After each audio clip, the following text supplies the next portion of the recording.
our recording. I'm going to unmute everyone, I hope. And I'm actually, you all can unmute yourselves if you would when you introduce yourselves. So we'll start. We're going to go based on how my screen looks, and the first person that I see is Terry Turner. So Terry, if you would introduce yourself. We're just going to ask everybody to say your name, where you are, and why you're joining us today. Terry Turner from Chicago, and I am here because Anna told me to be. Great, well, welcome. The next person on my screen is Trisha. Trisha, if you can unmute yourself and just say hello. I'm not sure my audio is working. Can you hear me? We can hear you. We don't see you, but we can hear you. Nice to see faces that I don't know. Hope you're all staying healthy and well during this weird time that we're living through. And I really appreciate that you have the time and interest to be here today to learn, as I'm going to learn, what's happening with Shanta. Great. Thank you, Trisha. Linda M. If you'll unmute yourself, please. Linda, can you unmute yourself, please?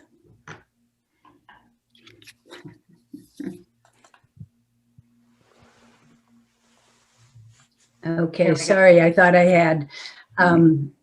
My husband Joe is with me, and we are Mark Mostelski's parents, and he is on the board. So we are here to learn more about what he's involved in. It sounds like a good program. Great, thank you so much. And you are back in? We're in northern Wisconsin. Got it. And it's snowing like crazy here. Don't you wish you could have it? Wow. Well, we're happy to have you. Suzanne, please, if you would unmute yourself. I'm in Florida, and I am a friend of Anna and Trish, and her husband, since the late 70s, and I have known of their work at Shanta for a long time, but I've never really gotten too involved, so I thought this would be a nice opportunity to learn more about what you all do. I think it's extraordinary. It's so inspiring, and I was in Burma, Myanmar, in '95 for a month and had a lot of interaction with the people, and I don't think there could be a more beautiful country to support and develop, community development. So it's quite a beautiful project. Yeah. Great, thank you so much. We're happy you're with us. The next on my screen is Shade Vaughn. Hi, my name is Shade Vaughn. I'm in Austin, Texas, and I'm here because of Anna Poole as well to help support the marketing and growth of Shanta. Thank you, Shade. Great. Thank you. Wade. My name's Wade Griffith. I'm the new executive director of Shanta. I live in Durango, Colorado, and I have the very, very daunting task of following in Laurie and Mike's footsteps. So that's what I'm trying to live up to at this point. But just want to thank everybody for taking your really valuable time for being with us today. Great, thanks, Wade. Mark, you're the next on my screen. Hello, my name is Mark Masalski, and I live in beautiful Durango, Colorado, and I'm also a member of the Shanta board. Great, thanks, Mark. Najib. Hi, Najib Ahmed. I wanted to learn what Mark does. No, I'm just kidding. I've known Anna for a number of years. She's one of the most inspiring and grounded people I know, and she's talked about this magical Shanta organization for years. And when the chance came to learn more about it, how can you pass that up? And I'm here in New Jersey. And Shade, hook 'em. Barbara. Najib took mine.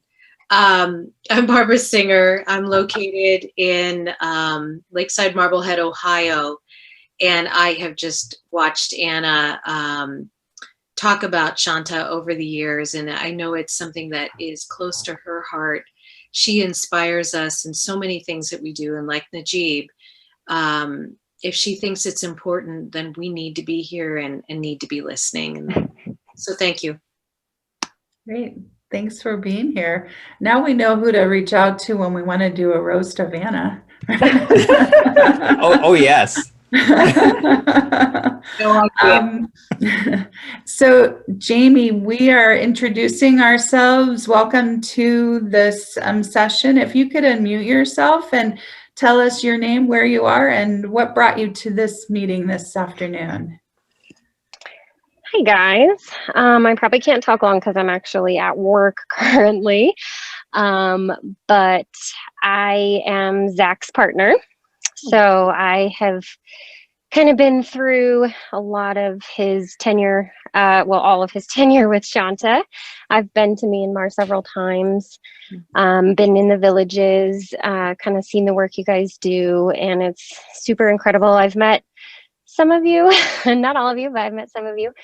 And yeah, I'm just kind of here to support you guys and listen in, and if anybody has questions. So yeah. Great. Well, thank you. Thanks for being here. Yeah. All right. So there may be a couple of other people who are going to join us. We'll let them in as they manage to make it to the session. But let me just go through what we're going to do in the next about 55 minutes or so. So we, again, welcome and thank you for coming. We wanted to have an opportunity for you to ask questions of a few of the members of the board, just kind of about Shanta, the work we're doing. And to help get that started, we wanted to give a couple perspectives and some overview of the work. So both Zach and Anna are going to kick that off for us. We'll leave, we hope, plenty of time for some questions that you all might have. And then we'll wrap that up with some information about ways for you to be involved with Shanta if that's what you're interested in. So again, as I said, I'm Lori Meininger. I'm on the Shanta board. I came to the Shanta organization after almost 20 years in the diplomatic service with the Department of State, serving in the developing world mostly.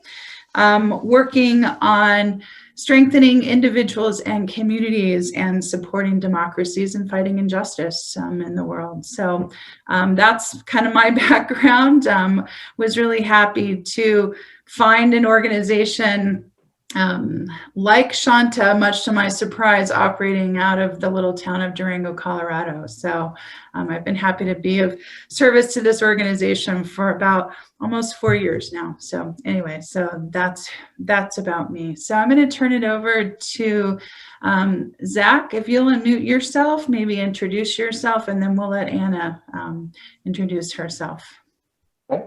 Well, hi everybody. My name is Zach. I have been involved with Shanta almost since they started. Not really involved with them, but I've heard about them from about when Mike and Tricia got started. But it actually all originally started with an Engineers Without Borders group water project mission to Southeast Asia to build clean water systems, which I was very involved with at my time at Fort Lewis College. Being up in Southeast Asia and seeing sort of the need of the people there and building water systems really sort of inspired me to want to get out there and help people. Upon my return to Durango, I started donating to Shanta as a student, and I ended up doing work for another international organization called Oxfam America for about 4 years. I was then, after graduation, I worked with the founder, Mike, and he asked me if I wanted to work in Myanmar. So I worked in Myanmar for Shanta from about 2015 to 2017. It was really inspiring to see the work being done there, being done in a different sort of capacity than a lot of my colleagues there who were doing other international development work. Just to really see some grassroots, community-led involvement and development that makes good lasting change. So when I came back, I joined the board.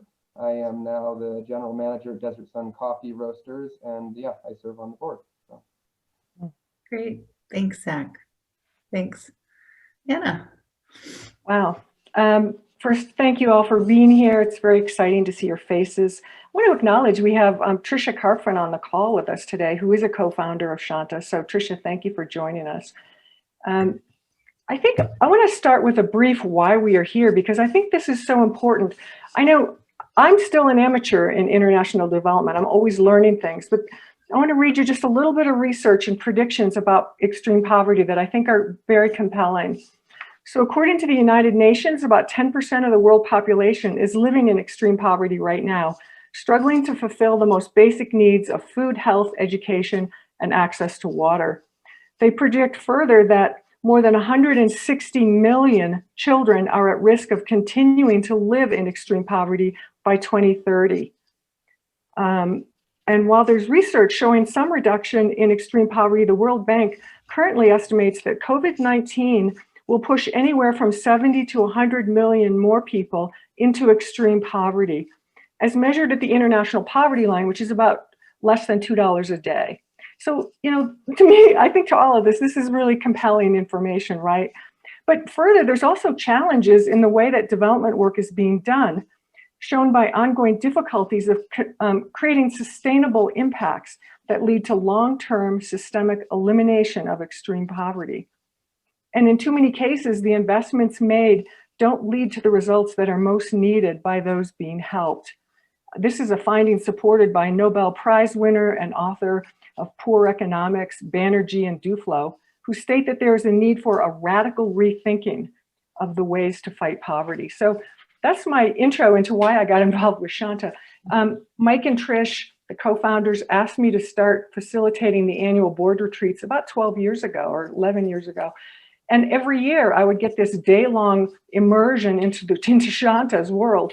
And I would hear such amazing things. And as a student and teacher of leadership development, I quickly began to realize that this organization was doing something completely revolutionary in terms of the way that it was approaching the development world. And it was getting long-term impacts, sustainable impacts. Entire villages were being lifted or finding long-term pathways out of extreme poverty. For me, that was so inspiring. I began to become a donor.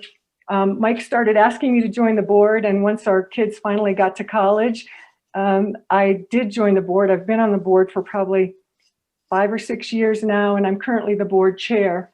And I just, boy, this work, I'll tell you, it gets in your heart and it gives you hope about the future, because I think we're all born and raised to think that poverty is a given. It's something that's going to be around forever, and all we can do is put a Band-Aid here and there on it the best we can, throw some money at it. But what if it's not a given? What if there's ways to empower the people themselves to lift themselves out of poverty with a little bit of help? And so really that's kind of what we're here to talk about today. Yeah, you can tell this is like in my DNA at this point. I care deeply about it because I think it works. And I think it's something that could work in other places in the world, in other impoverished rural communities, potentially. So I'll stop there. I could go on all day, but I will stop there and turn it back to Lori. So thank you guys so much. And it's easy to see why you have people with you on this call, Anna, because it is inspiring to listen to both you and Zach. And I too am really happy to have Trisha on the call, who has such a long-term perspective. So we already have a question, which I think is going to get answered as we go through maybe the next part of what we had thought of presenting. But I'm going to turn to Zach first. Zach's offered, from his experience of having lived in Myanmar for a couple of years, to share just what a typical day is like in the life of one of our Myanmar villagers. So Zach, I'm going to turn it back over to you and help us understand what goes on in the day-to-day.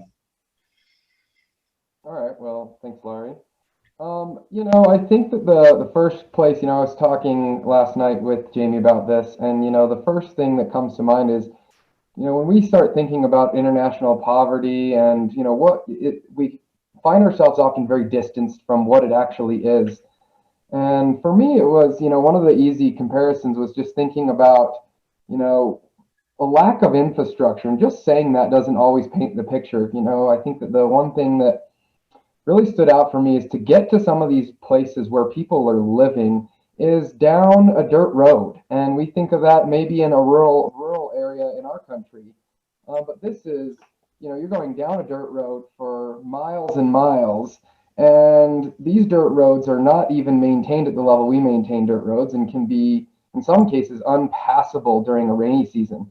They don't have the type of machinery we use to at least get the dirt roads packed. And so, think about trying to get to your home, which is you're basically going through a river of mud in the rainy season, and you may not even have an appropriate vehicle to get there. Many of the places that I had been and visited, you can't even arrive to a village via vehicle, and you have to take an ox cart. We got to a spot and they said, "Oh no, it's too rainy for you to be able to arrive to this village." So they threw us in the back of the ox cart, and we sat in the back of an ox cart for several hours just to get to the village. And so I think that's just just arriving at the level of isolation that they have, the lack of development to get there, just starts to give you a sense that they are kind of out there, and that they don't have a lot of the amenities we consider to be common. Once you get out to a village, a lot of the homes are built out of bamboo structures. They have breathable walls. There's no insulation. They're using pit latrines. Any sort of electricity is generally arrived at via solar panels. I think there's only a couple villages that even have an electrical system like we expect. Electricity is something we're very, very commonly expect. And, they wake up, to the chickens crowing from underneath the house, and start to cook food. They cook the food inside the house on the floor. There is a fire basically burning in the living room floor, right in the middle of the floor, fills the house with smoke. And they cook food there. It's a good start to their day before they head out to the fields and spend the day working in the fields. There's no furniture in the home. I think that's one thing that we take for granted, is everywhere you go, there's a chair. You're not a lot of these places in Myanmar, they don't even have a place to sit. They sit on the floor. Probably really good for their hips, but no, it's common for them. So you would sit around a fire burning in the middle of a bamboo house in the middle of the jungle. And then after the fields, I think that a lot of them have to walk a long distance for water. The water is not pumped to the villages. It's definitely not going to the homes. And, one of the things that Shanta works on and has done is building water systems. And what does that mean? Generally, they are getting water from places out in the jungle, which may be a spring, for example. And they have 10-gallon jugs that they have to carry to the village, which can take them, I don't know when last time any of us tried carrying a 10-gallon jug over any amount of time. It's a big task. And so one of the things that Shanta does around water systems is develop a system where water is at least piped to where a nearby house, where you might have it in between several homes, so they don't have to go and haul water such long distances. Shanta's helped doing some of the electrical systems around the solar programs. I think the other thing to think about is you get into these isolated areas, and how would somebody, if they have any sort of health issue, be able to arrive at needing to go and get any type of care. And one of the things that Shanta has done is build or train local people to recognize and deal with certain sorts of health issues, where they could either tell somebody, hey, we can do this to fix it, or suggest that they go to the hospital if it's a dire circumstance. So, I think that really just trying to think that they are kind of out there. They're very isolated. These homes are not what we expect. They don't have the typical amenities we're used to. And even dealing with environmental factors such as rain can be so daunting to their day-to-day experience. Try riding in a motorcycle down a stream of mud. And I've seen them do that. And that is something that the environmental factors don't affect us so much, because we have the ability to sort of continue on and being able to move forward with things without taking those implications in. And Shanta's really tried to help adapt to some of those things through localized healthcare and income generating activities. And so I think we'll talk more about some of the work that Shanta's done, but this is kind of, I think, what I would say is a little bit about the daily life from my experience there. Great, thanks. And that's actually a really good segue, if I can, to the first question that has been posted to the chat. And so what the question says is, from my understanding, community development is considered to be the response of people to their environment. So the question then is, how have Shanta's partner villages responded to sustained participation since the founding of Shanta? And Anna, I'm going to turn that question to you and just ask you to maybe talk about something that you often refer to as the secret sauce of Shanta. Well, I think that the reality in some cases is that community-led development isn't actually being led by the communities themselves. In many cases, as Westerners, we have a tendency to kind of come in, helicopter in, say, okay, you need A, B, C, and D. Here's the plan. We've got some people to implement it for you, and so long. Mike and Tricia developed something that was completely radically different, a 6-year partnership that setting up a village development team of leaders within every village who would set the agenda and who would oversee the implementation and receive training from Shanta's partner organization to develop the skills that they needed. In addition, we always set up a community bank, which is owned and operated by the village itself, and all the benefits and interest go back into the village for future projects.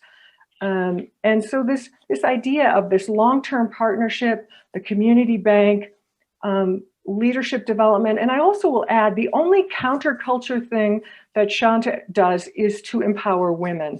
We insist that women are members of the village development team. There is so much research that shows that if you don't engage with the women, the projects will not work. And so, in fact, a great quote from Melinda Gates, if you want to lift up humanity, empower women. It's the most comprehensive, pervasive, high leverage investment you can make in human beings. So I think she's in a position to really, really get that, right?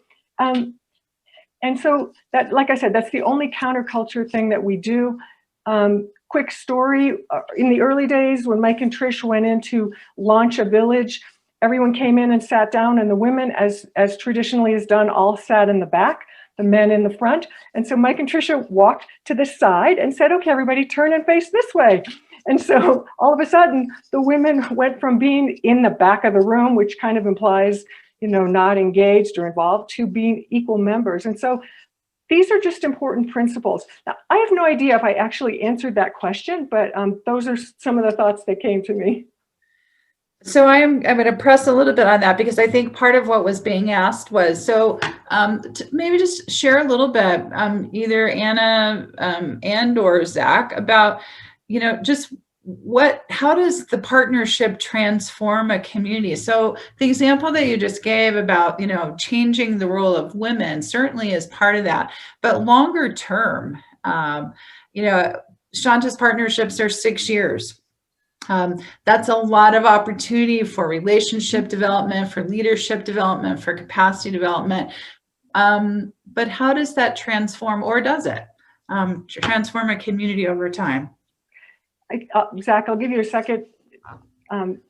So thank you for that. Good clarification. So yes, it absolutely does transform a village over time.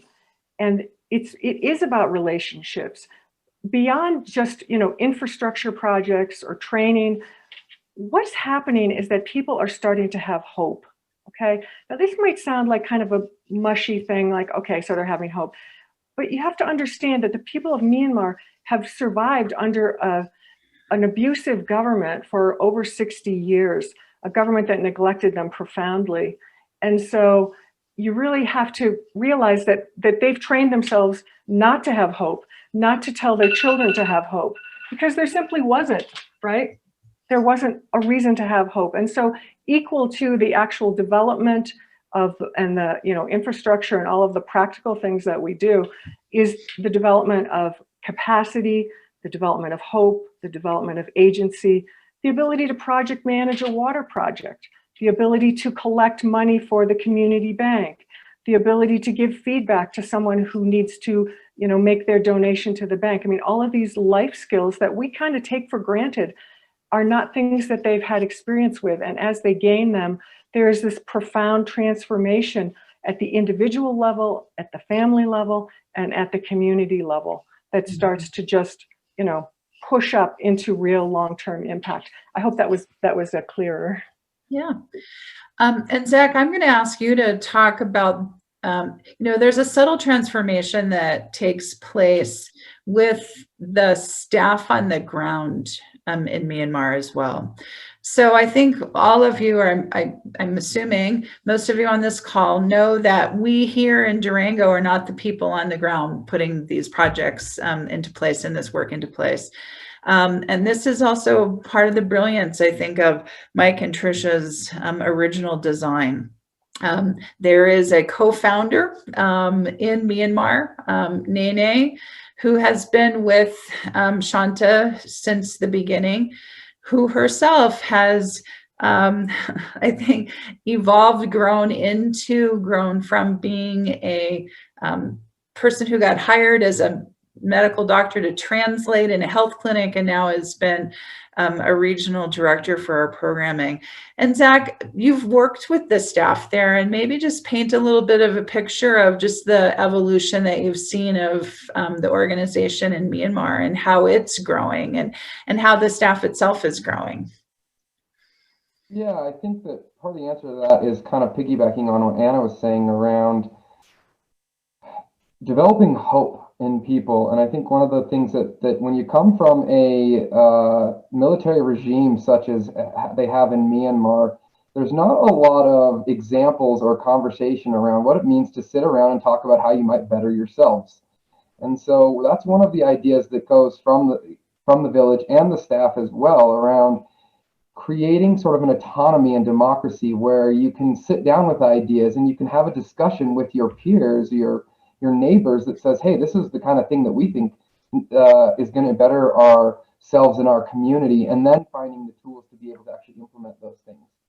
And that's one of the things that the staff sort of helps train the village do. And so it becomes a learning for them too, is, okay, what is the type of thing that encourages, how do we elicit and solicit the responses from women? What are those small tricks, like turning the room around, so now the women are in the front of the room, that helps them realize, okay, we've come to bring voice to all the people in the room so that you guys can be heard, so that you can find your own solutions. And so some of the training with the staff is teaching them from our end, this is what one of the values that we have. And so it goes back to our guiding principles and our values, which is, equality. And, one of the things we work on is women's empowerment.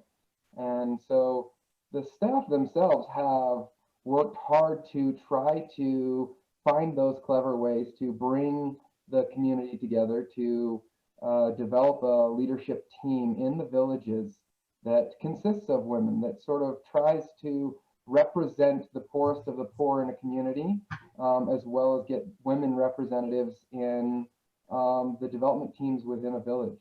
A good example is there was a village where one woman, very outspoken, loved to speak about what was going on in her community, and when she was nominated to become a part of the development team, she was ashamed that she couldn't read. And so sort of bringing together the idea that, okay, you don't have to be able to read to be able to know what's good for your community. And so she got highly encouraged by the staff and by the community. Hey, jump on, we want to hear your voice. And brought a whole new level of them to where they're like, wow, we can actually speak up for what we believe in, even though certain things, like maybe she not being able to read is a big deal. And though it still doesn't mean that she can't participate in a village and be able to bring voice to a new area. And I think that the staff working with that and working with the villages helps them see different villages that have had different skills and different pros and different ways that they can bring each village together with new information around how they might sort of raise the autonomy of a village to take care of their own needs in a way that they see fit. Mm-hmm. So if I can chime in, and this kind of goes back to I think an example to answer the previous question as well. So Anna talked about the creation of the village development team. And that is really the starting place where the work begins. And then from that, then helping the members of that team learn some critical skills that, again, are some of the things that we all take for granted, like project management, or simply being able to be counted on to show up to a meeting and fully participate. being a bookkeeper for the community bank, some things that seem small, and yet what they do is build people's individual and then collective capacity.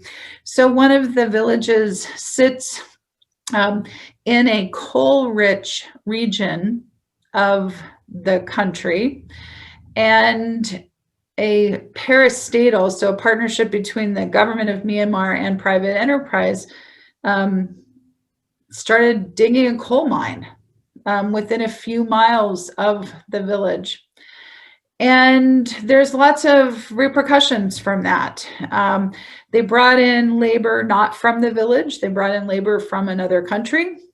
They weren't using any of the resources healthfully, I would say, from the community. And in fact, were damaging water, various environmental impacts of open pit coal mining. And the village development team, with the training that they'd received on how to manage their own communities, their own projects, and one of the things that we teach them to do is how to write a proposal.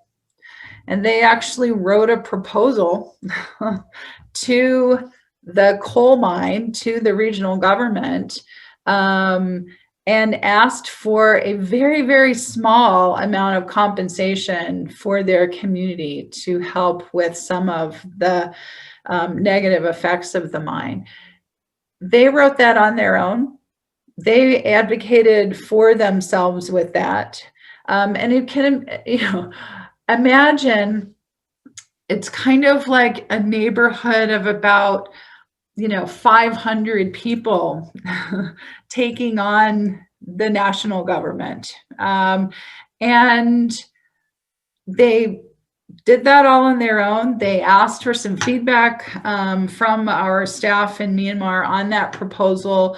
They got a little bit of feedback for that, and they were successfully able to begin a conversation with that coal mining company to get a small grant to fund a project in their community, but then opened up a conversation about, well, how did they want the relationship to be with that coal mining company, and as equally importantly, their regional government. So those are some of the longer term effects. It wasn't something we set out to do, but through their own, as Zach and Anna, you've both described, gaining confidence, gaining a sense of hope, their own agency, were able to identify a need and then take action towards meeting that need or addressing the concern. So that's kind of the longer term, that sustainability and that piece that doesn't really exist in a lot of other work, as you described, Anna, that kind of drop in and we know what's good for you and here's an idea and you do this. And that's not our work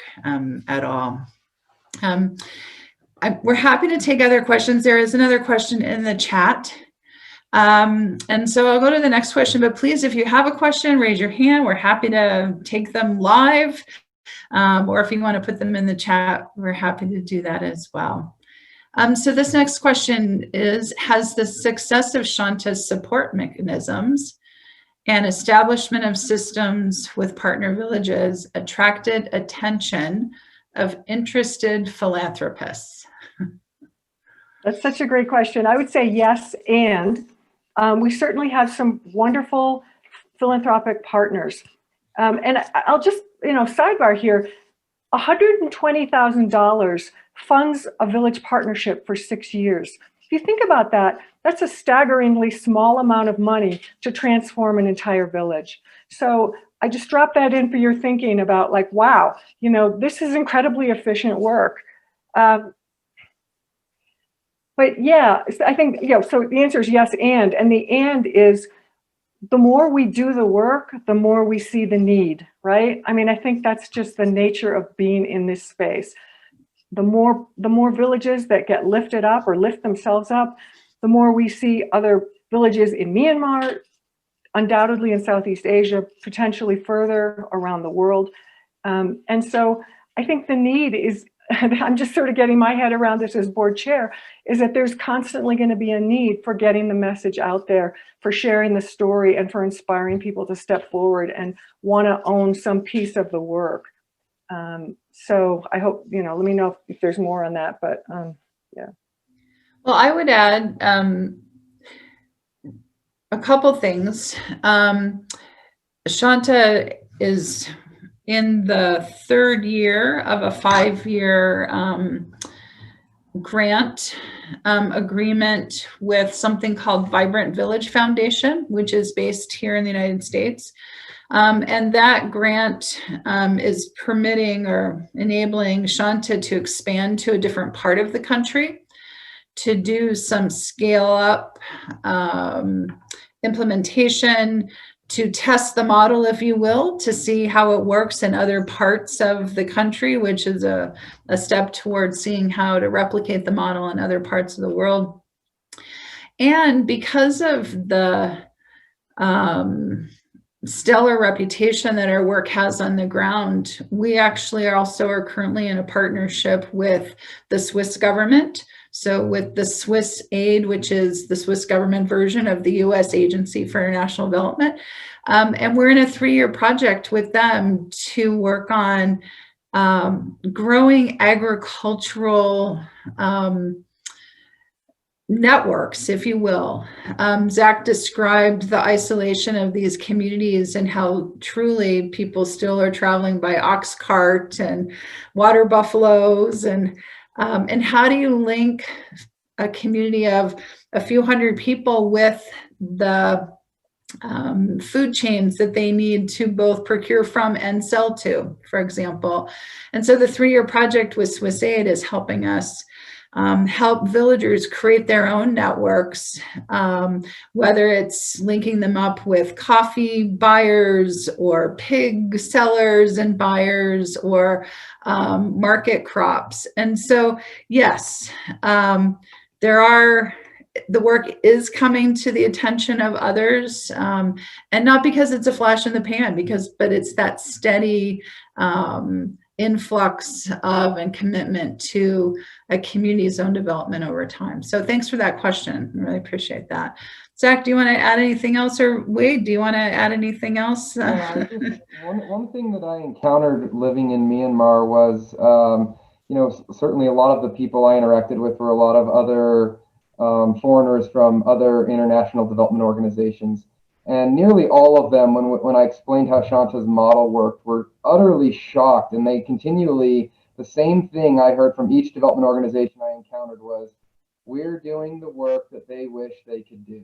And it was really just inspiring to hear from all these other development organizations and all people on the ground, like, wow, you guys are really involved with the villages, involved with the people, and that's what we want to do. And yet they found it to be too much for their organization to have the capacity to do. And so it was inspiring to hear from other organizations that were all sort of like, wow, how do we shift the way we work to make it more inclusive as you guys do, and use that as sort of a beacon to help guide the way that we might move forward.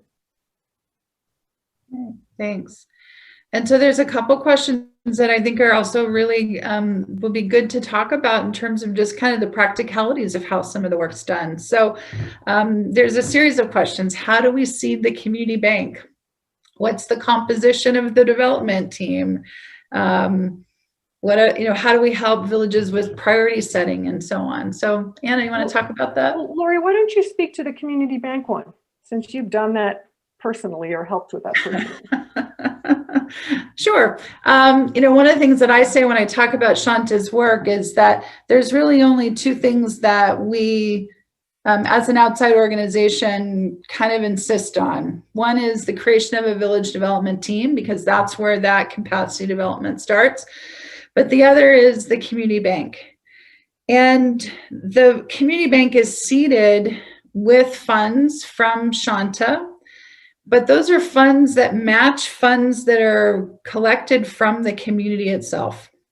So we present the idea of the community bank, and it's done in a way where communities begin to understand that in a culture where people are already borrowing money from outside, they're familiar with the idea of borrowing money and repaying loans. But what we bring to it with the community bank is the creation of a bank within the community where the interest isn't leaving the community. The interest is staying within the community, and over time actually helps them create their own community development fund. So communities decide how to collect money from people in the community. The village itself decides what would be the interest rate to be collected. They come up with what's the amount to be invested by each household in the community. And based on their investment, then we help seed that bank.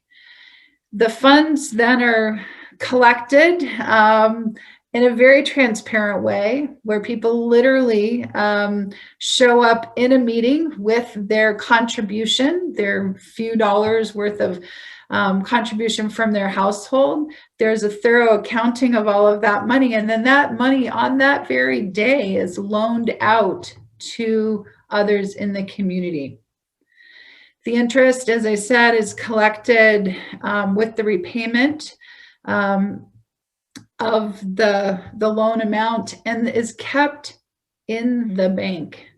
So historically, villagers would borrow money from a seed broker or a broker in another community and pay upwards of anywhere from 30 to 60% interest, which basically meant that they were in a continuous cycle of poverty. So when a village decides that the interest rate is going to be 2 to 3%, that interest stays in the community. And what we've seen is over time, over a 6-year period, it's not unusual for a village to graduate with their own community bank of somewhere between $6,000 and $10,000.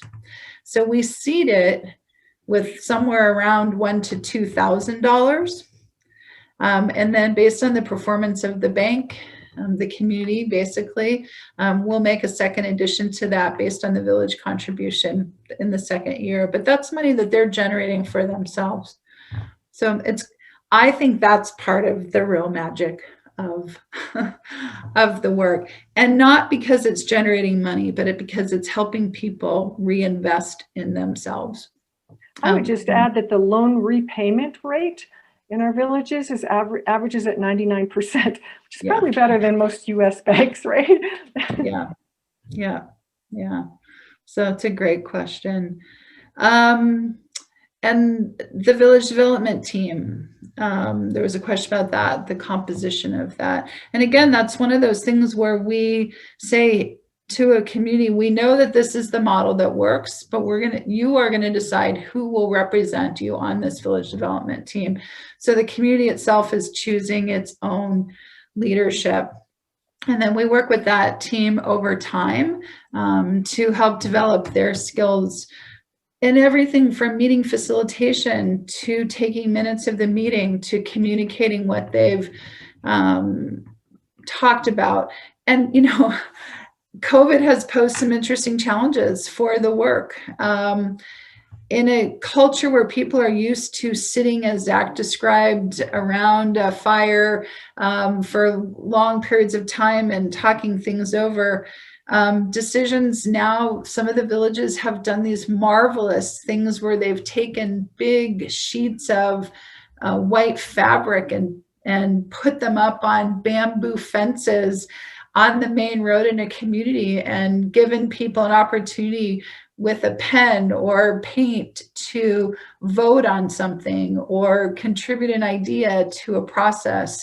And often people are gathered to those meetings during COVID with a simple bullhorn. So they've adapted to the circumstances and yet are still exercising some of the basic leadership skills that we're helping them with in the village development team. And that team is comprised of representatives from across the village, men, women, elders, younger members, the wealthier, and those who are the least wealthy in the community. So again, trying to emulate those values of equity and equality in the creation of the village development team. So I don't know, Anna or Zach, you want to say anything else about those? You know, I always thought of it like, imagine you were to go into your neighborhood and walk around and knock on everyone's door and just be like, hey, you know, we want to get everybody together for a neighborhood meeting. And everybody comes together and you say, okay, now if everybody pitches in, we'll have a little bit of money that we can all use to support an idea that we all have. And then we're going to elect, okay, you're going to manage the bank and you're going to do this, or we're going to elect who's going to manage that. And we'll report back each year about how the success went for that. And I thought, oh, we could even do this on a neighborhood level in our own communities, and it's proven. And I use that comparison because it's a smaller scale way to think about what they're doing there, is walking around door to door, getting everybody to a meeting where everybody talks about what they might do and to chip in together to decide who's going to manage it, and to have a transparency report at the end that says, hey, this is what we've done that you elected us to do, and this is our money as our community. What are we going to decide to do next with that money? And so I always think of it kind of on a smaller scale, like I want to do this in my neighborhood and just go see who's on board. Mm-hmm. Hey, I'd like to jump in here and invite Tricia to tell a story. Tricia, would you mind unmuting yourself and adding to this? I have to say, Tricia has so many amazing stories from the early days and the middle days. And I think there's one in particular she has in mind to share. So thanks, Trish. Hi, everybody. Thanks, Anna. I was listening to the Loan Fund, and it put me in mind of our last trip. 2008, Mike and I went up and we spent time in our very original village, Yimbia, and our star village, Simi. And just on the Loan Fund, Simi has grown their fund. And I'm not going to quote how much money it's in it because I don't want to lie, but it's like thousands of dollars that they have. And when we sat with the manager, who's the same guy who was involved right in 2006, here's what he told us. That money, they have a school, the biggest school project that we have ever done, I think, that looks brand new. This is 12 years later. They are painting it every year. They are repairing the materials, the student desks and student benches. They are paying for extra teachers because the government have cut back, because their birth rate went down because of the success of our health programs, women's contraception. So now they're hiring their own teachers with that funds. They had convinced us to build a road. It was a project that Dave Peters and Dave, who's on our board, and Mike had said, there's no way, we know nothing about it. They spent a year really lobbying us to build the road. Now they use the money from that fund to repair the road. That road, they're at the top of a mountain. That road means that they can successfully get crops to the village. And what I want to emphasize here is that's 2006. We're talking 2020. So this is sustainable. And that community bank has sustained that development in that village because also of the leadership development. Mm-hmm. We can't say that about every single village, but this village is just a really mm-hmm.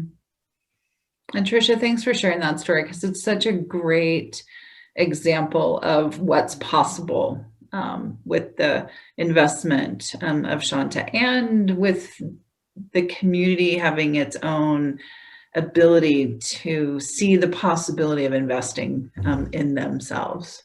So I'm being mindful of time. And we have one last question, which is maybe a good question to wrap it up. So the question is, how can we help? What are the most significant challenges you confront in fulfilling your mission? And I'm going to turn that to you, Anna. Thank you. And thank you, whoever asked that question. We're so grateful for that question. There's a number of ways you can help. So just becoming a donor, financially supporting the organization. If you can, sign yourself up for a modest monthly donation, that's super helpful, because we make 6-year commitments to every village. You can imagine, if you think about finance a little bit, you know that we're really operating on faith and trust here each time we take on a village, and trusting that we will be able to sustain them over the 6-year partnership. Another thing is simply to introduce us to key influencers, thought leaders, people in your network who you think have a philanthropic bent, who have means to make a difference in a village. I mean, you might know someone who wants to sponsor an entire village for 6 years. And if you think about it, you'll be like, oh yeah, definitely. If you can make that introduction, we would be so incredibly grateful for that. Also know that we're actively working to reach out to corporations and to be part of their corporate social responsibility. So if you're part of the corporate network, and I know there's a few of us here who are, would love, appreciate, and be deeply grateful for any introductions you can make with that. And then finally, just on social media, we're going to start to kind of up our presence on social media. So sharing, in fact, Shade Vaughn, who was here earlier, he had to leave for another meeting, but he's going to be helping us with our social media campaign and getting that a bit more robust. So if you can like us, share on us, you know, share our feed with other people, it's huge. I think what we have is an amazing work. We have amazing stories, and we have yet to become amazing at how we share it. And that's really a lot of the work that we're doing. And Wade, I'd invite you to offer any thoughts you may have. Wade is Shanta's relatively new executive director, although it feels like he's been here for a long time already. Thank you for that. What attracted me to it was the heart that Tricia and Mike put into it of empowering local people to change their own reality. I've been a part of this work done poorly in other parts of the world where we fly in and tell people what to do, and it's not sustainable, and it doesn't empower people, and it fosters dependency, quite frankly. So I was attracted to the spirit of Shanta, I guess. And, you know, one little example is something I did recently. I was talking to a donor about sponsoring a village through our process, which is about $20,000 a year. And they said that they wanted to put together a network of, so they had like 30 people that they wanted to reach out to ask them to join with them and do that. So that was really cool that they would share it, that they thought, hey, I want to share this with other people. So that's really important. Two other things I would mention, COVID-19 is a reality in Myanmar now. They have a surge of that going on. And among the most vulnerable people of all in extreme poverty, any lack of access to markets for their agricultural products is life and death in terms of being able to eat. And the supply network of getting food to market is being affected. And we're receiving notes from villagers right now that they're having difficulty getting their products to market and selling their products. So the need is more urgent than ever. These are folks who live in extreme poverty. So there's no margin. There's no margin there for them. So I just wanted to put that out there into context, and then say the difference between partnering with Shanta and other organizations that I've been a part of is that Shanta is offering villages a permanent path out of poverty, you know, eradicating that extreme poverty one village at a time. Nothing I've ever seen does that. And where you put local people in charge of it and give them the tools to dream and achieve those dreams for their village, you know, that they do it. And then they say, look what we did, we can do anything. And there's nothing else out there like that equips people to dream and achieve their dreams. So just want to thank everybody again for being with us. Anyone you can connect us with that wants to see permanent solutions to poverty, man, we would be just honored to talk to them. Well, I think that brings us to the end of our hour. I again want to just say thank you so much for being here with us. Thanks, Barbara, for the comment. You know, your being with us inspires us. The work is a partnership between Shanta and the staff in Myanmar and with communities, but you are all part of that partnership. So thank you for being with us, asking great questions, wanting to learn more. Let us know how we can share this work with your network. And I want to say particularly to Zach and Anna and Tricia as well. Thank you guys so much for your commitment over the years to this work. It is making a difference out in the world. So thank you all for being here. Share the recording once it's up on YouTube with others, and enjoy the rest of your day. Take care, everyone. Thank you Thanks, so much. everybody. Thank you so much. you. Love you Appreciate it. guys. Take care, guys. Bye-bye. Bye-bye. Bye, Kavi.